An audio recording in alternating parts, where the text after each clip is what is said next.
mesmo. E a pergunta é: você sabe como cantar no tom de vencedor? Porque a gente canta as músicas e não percebe o que elas dizem, né? E ela diz: eu vou cantar no tom de vencedor. Se você está cantando assim, esse não é o tom de vencedor.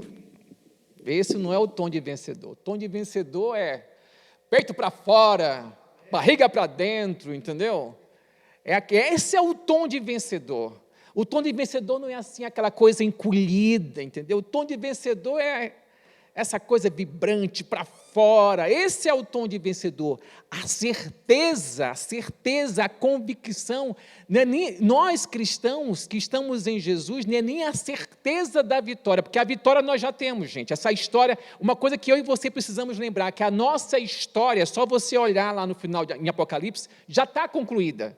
Quando Jesus falou, está consumado, a nossa história já está concluída. Por isso que nós não somos apenas vencedores, nós somos muito mais do que vencedores. Posso ouvir o seu amém, crente? Quero ouvir o seu amém aí. Muito mais do que vencedores. Fala assim para você: eu sou muito mais do que vencedor. Esse é o tom, esse é cantar no tom de vencedor.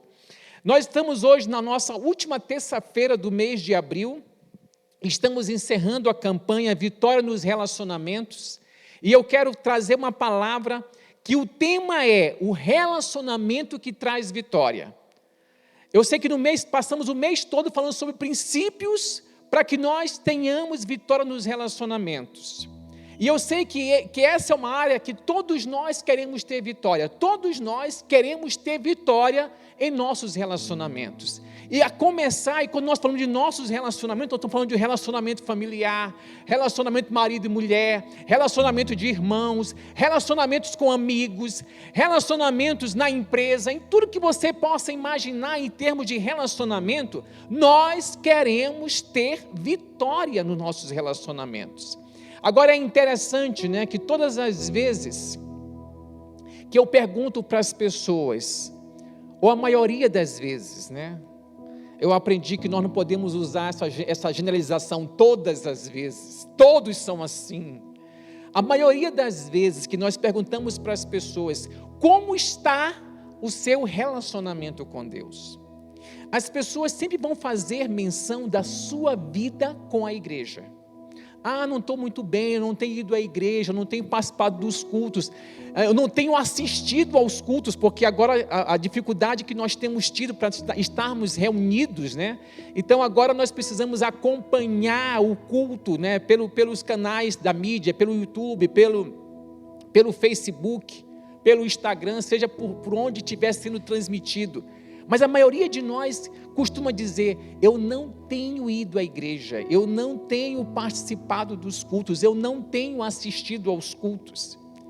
E é interessante, né, que é algo que eu e você precisamos pensar, que o nosso relacionamento com Deus, ele vai trazer-nos para uma vida congregacional, para uma relação com aquilo que nós chamamos de igreja. E quando eu estou falando de igreja, eu estou falando da vida congregacional. O meu relacionamento com Deus me trouxe a vida congregacional. Mas não quer dizer que se eu tenho uma vida congregacional, necessariamente eu tenho uma vida com Deus, um relacionamento com Deus. E é interessante que o apóstolo João, quando ele escreve a carta de 1 João, lá no versículo 5 de 1 João, ele diz assim, capítulo 1, a partir do versículo 5, ele diz assim, e esta é a mensagem que ouvimos dele e que agora lhes transmitimos. Deus é luz e nele não há escuridão alguma. Em uma outra versão fala que não há trevas alguma. Portanto, se afirmarmos que temos comunhão com ele, mas vivemos na escuridão, mentimos e não praticamos a verdade. Mas se vivermos na luz, como Deus está na luz, temos comunhão uns com os outros. Escuta isso. Mas se vivermos na luz, como Deus está na luz, temos comunhão uns com os outros. E o sangue de Jesus, seu Filho, nos purifica de todo o pecado. Então, o que o João está dizendo aqui é: o meu relacionamento com Deus me leva a me relacionar com os outros. E é interessante que ele fala aqui que para eu poder me relacionar profundamente com o outro, eu tenho que estar andando na luz como Deus está na luz. Então, a profundidade da minha comunhão com o outro passa pela profundidade da minha comunhão com Deus. Quero que você pense nisso. Em outra parte, João faz a seguinte afirmação, 1 João capítulo 4, a partir do versículo 20. 1 João capítulo 4, a partir do versículo 20, ele vai dizer assim: se alguém afirma, amo a Deus, mas odeia seu irmão, é mentiroso. Pois se não amamos nosso irmão a quem vemos, como amaremos a Deus a quem não vemos? Ele nos deu este mandamento: quem ama a Deus, ame também seus irmãos. Sabe o que isso quer dizer? Que o nosso relacionamento com Deus tem um termômetro. O nosso relacionamento com Deus é medido pela forma como nós nos relacionamos com os outros. Pensa nisso. O termômetro da minha relação com Deus está ligado à maneira como eu me relaciono com o outro. Porque se eu não consigo me relacionar com aquele que eu estou vendo, como é que eu vou dizer que eu estou me relacionando bem com Deus que eu não vejo? Só que eu quero pensar e eu quero conversar com você sobre esse tema, o relacionamento que traz vitória, tomando como exemplo a vida de um personagem bíblico, que é Daniel. E eu quero ler um trecho, na verdade é um capítulo inteiro, eu não consegui fazer menos do que isso. De ler um capítulo inteiro que eu acho que pode aplicar-se aos nossos dias. Daniel capítulo 6, a partir do versículo 1. É bom porque quem não está lendo a Bíblia vai ler a Bíblia agora, né? Daniel capítulo 6, a partir do versículo 1, diz assim: o rei Dario resolveu dividir o reino em 120 províncias e nomeou um alto funcionário para governar cada uma delas. O rei também escolheu como administradores Daniel e outros 2 homens, para que supervisionassem os altos funcionários e protegessem os interesses do rei. Em pouco tempo, Daniel se mostrou mais capaz que todos os outros administradores e altos funcionários. Por causa da grande capacidade de Daniel, o rei planejava colocá-lo à frente de todo o reino. O cara não era fraco, né? Os outros administradores e altos funcionários começaram a procurar falhas no modo como Daniel conduzia as questões de governo, mas nada encontraram para criticar ou condenar. Que homem fantástico! Ele era leal, sempre responsável e digno de confiança. Por isso concluíram, olha a conclusão que eles chegaram. Por isso concluíram: nossa única chance de encontrar algum motivo para acusar Daniel será em relação a leis de seu Deus. Então os administradores e os altos funcionários foram até o rei e lhe disseram: que o rei Dario viva para sempre. Nós, administradores, oficiais, altos funcionários, conselheiros e governadores, estamos todos de acordo que o rei deve decretar uma lei a ser cumprida rigorosamente. Dê ordens para que nos próximos 30 dias, qualquer pessoa que orar a alguém, divino ou humano, exceto ao rei, seja lançado na cova dos leões.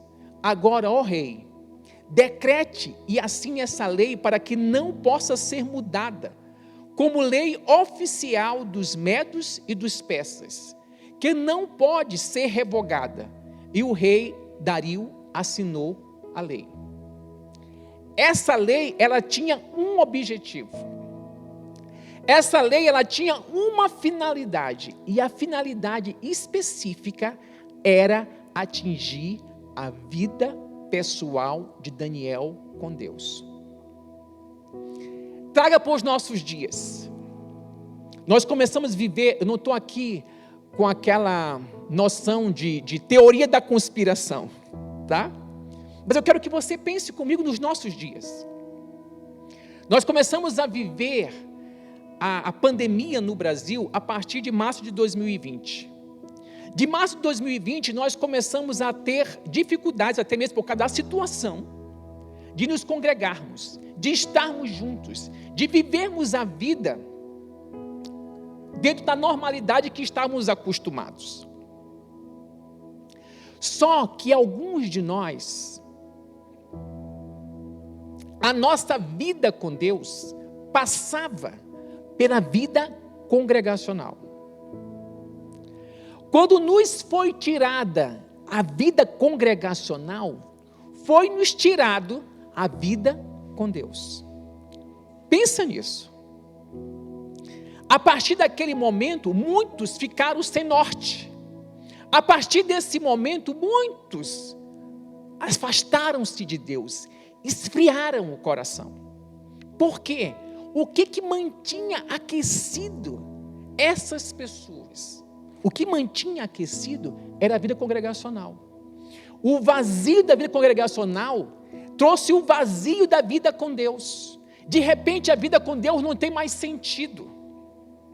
Por isso, muitos deram para trás.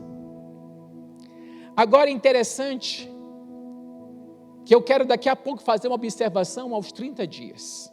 O porquê que é importante você pensar nesses 30 dias. Continuando no capítulo, a partir do versículo 10, olha a atitude de Daniel. Quando Daniel soube que a lei tinha sido assinada, foi para casa, e se você não tem isso gravado na sua Bíblia, grifado, grife, como de costume. O que Daniel vai fazer aqui, ele estava acostumado a fazer todos os dias. O que Daniel vai fazer aqui é o que ele fazia diariamente. E isso é que falta, ou o que faltou na vida de muitos. Porque diz aqui, como de costume, ajoelhou-se no quarto, no andar de cima, com as janelas abertas na direção de Jerusalém, orava 3 vezes por dia e dava graças a seu Deus. Os oficiais foram juntos à casa de Daniel e o encontraram orando e pedindo ajuda a Deus. Então foram diretamente ao rei e o lembraram da lei. O rei não assinou um decreto ordenando que qualquer que orasse a alguém, divino ou humano, exceto ao rei, fosse lançado na cova dos leões? Sim, respondeu o rei. Essa decisão está em vigor. É uma lei oficial dos medos e dos persas, que não pode ser revogada. Então disseram ao rei, aquele homem, olha como ele se refere a Daniel, aquele homem, Daniel, um dos exilados de Judá, não dá importância ao rei, nem à sua lei. Continua a orar ao Deus dele 3 vezes por dia. Olha o destaque, continua a orar ao Deus dele 3 vezes ao dia, ou seja, ele continua fazendo aquilo que ele estava habituado a fazer. Ele continua tendo comunhão com Deus, mesmo depois que o Senhor proibiu. Pense nisso, crentes. Pense nisso. Continua a orar a Deus 3 vezes ao dia. Quando o rei ouviu isso, ficou muito angustiado e procurou uma forma de salvar Daniel. Passou o resto do dia pensando no modo de livrá-lo dessa situação. À noite, os homens foram juntos ao rei e disseram, ó rei, o Senhor sabe que, conforme a lei dos medos e dos persas, nenhum decreto que o rei assina pode ser revogado. Por fim, o rei deu ordens para que Daniel fosse preso e lançado na cova dos leões. O rei lhe disse que seu Deus, a quem você serve fielmente, o livre. Então trouxeram uma pedra e a colocaram sobre a abertura da cova. O rei selou a pedra com o seu anel e com os anéis de seus nobres, para que ninguém pudesse resgatar Daniel. O rei voltou ao seu palácio e passou a noite em jejum. Não quis nenhum dos divertimentos habituais e não conseguiu dormir a noite inteira. De manhã bem cedo, levantou-se e foi apressadamente à cova dos leões. Quando chegou lá, gritou angustiado: Daniel, servo do Deus vivo, o Deus a quem você serve tão fielmente, pode livrá-los dos leões? Daniel respondeu: que o rei viva para sempre. Meu Deus enviou o seu anjo para fechar a boca dos leões, de modo que não me fizessem mal, pois fui considerado inocente aos olhos de Deus. Também não fiz coisa alguma contra o Senhor, ó rei. O rei ficou muito alegre e ordenou que tirassem Daniel da cova. Não havia sequer um arranhão nele, pois havia confiado em seu Deus. Em seguida, o rei ordenou que prendessem os homens que haviam acusado Daniel. Ordenou que fossem lançados na cova dos leões, junto com suas esposas e filhos. Os leões os atacaram e os despedaçaram antes que chegasse ao fundo da cova. Então o rei Dário enviou esta mensagem aos povos de todas as raças, nações e línguas e de todo o mundo. Olha o que este homem manda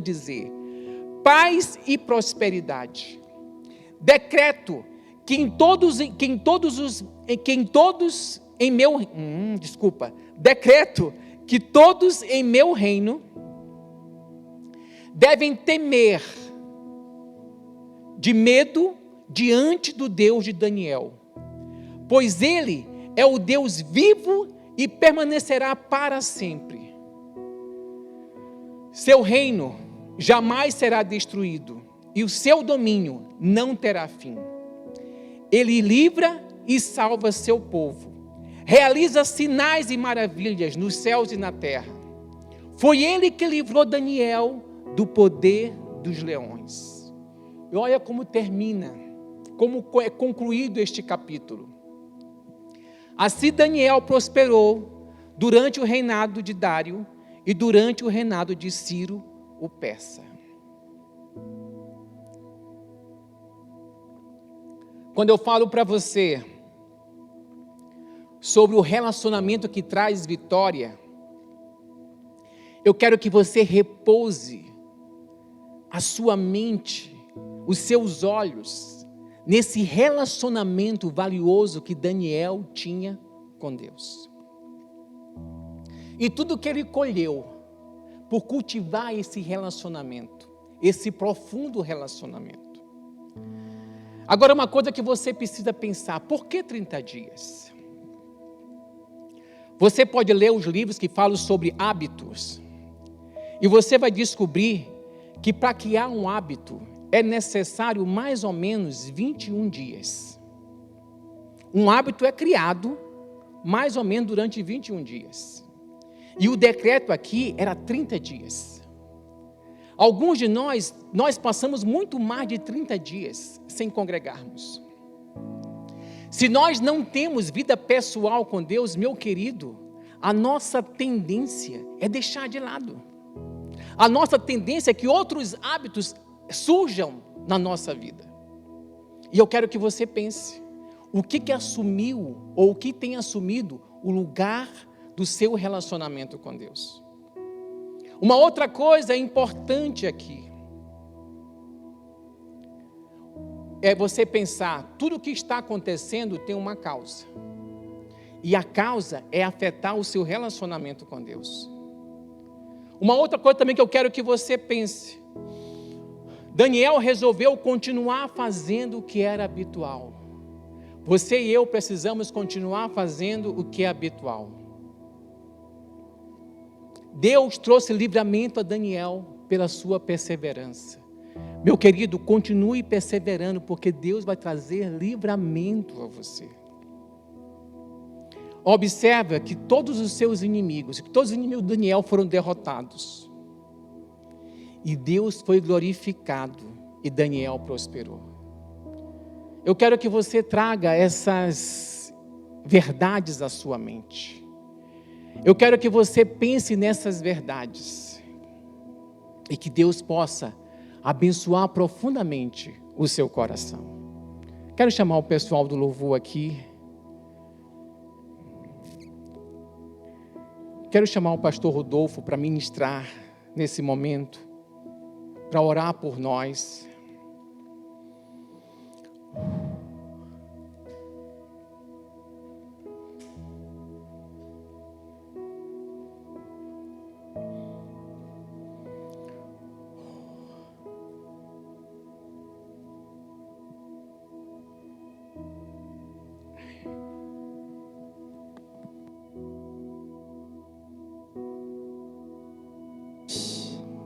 E te agradecemos por essa palavra, Deus.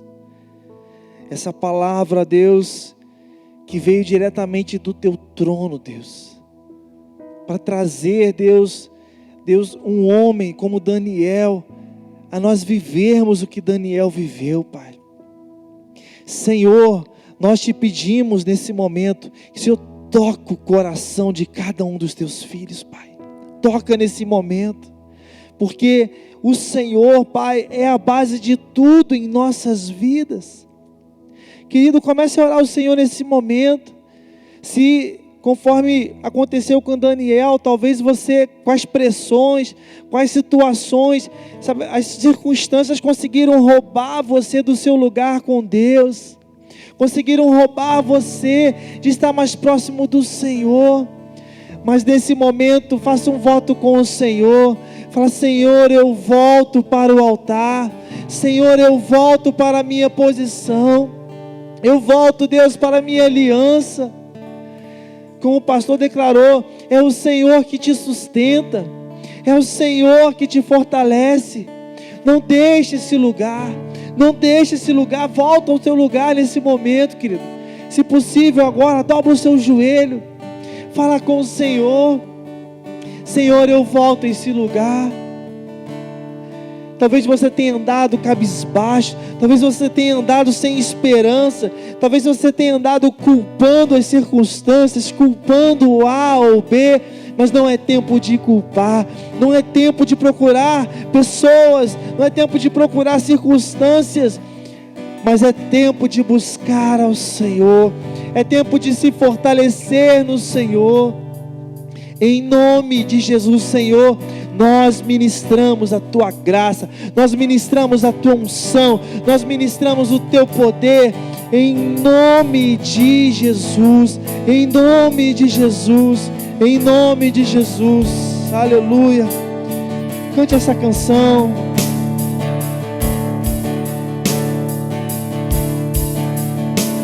Minha alma anseia por Ti, meu corpo precisa de Ti, amado da minha alma.